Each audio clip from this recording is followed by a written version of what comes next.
Okay sir. Okay,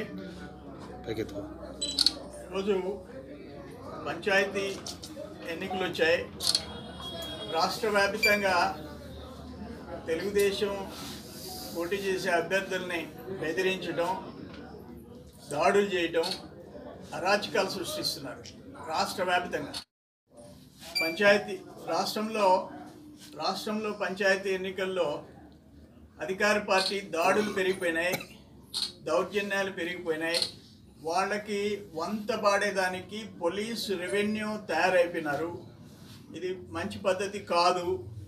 నేను even Nellore జిల్లా విషయం చెప్తుండా, సర్వేపల్లి నియోజకవర్గం చెప్తుండా. సర్వేపల్లిలో కూడా చూసా. బైండ్ ఓవర్ కావాలా అంటే సర్వేపల్లిలో తెలుగుదేశం వాళ్ళనే బైండ్ ఓవర్ కావాలంట.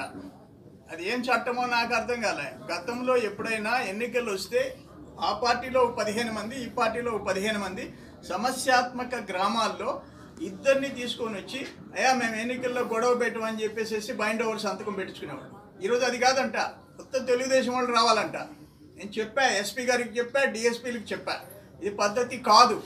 ఉత్త తెలుగుదేశం వాళ్ళు పిలిస్తే మేము వచ్చి కూర్చుంటాం స్టేషన్ ముందు, మొత్తం నియోజకవర్గం వచ్చి కూర్చుంటుంది. న్యాయం ఉండాలా. ఈరోజు ఎలక్షన్ కమిషన్ ఆధీనంలో ఎలక్షన్స్ జరుగుతున్నాయి, గుర్తుపెట్టుకోండి.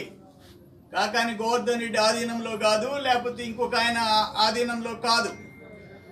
నేను చూసా, మాకు ఓపిక నశించిపోయే పరిస్థితులు సర్వేపల్లి నియోజకవర్గంలో పోలీస్ అండ్ రెవెన్యూ అధికారులు తెచ్చుకోవద్దని చెప్తున్నా. మీరు చేసే అన్నీ తెలుసు,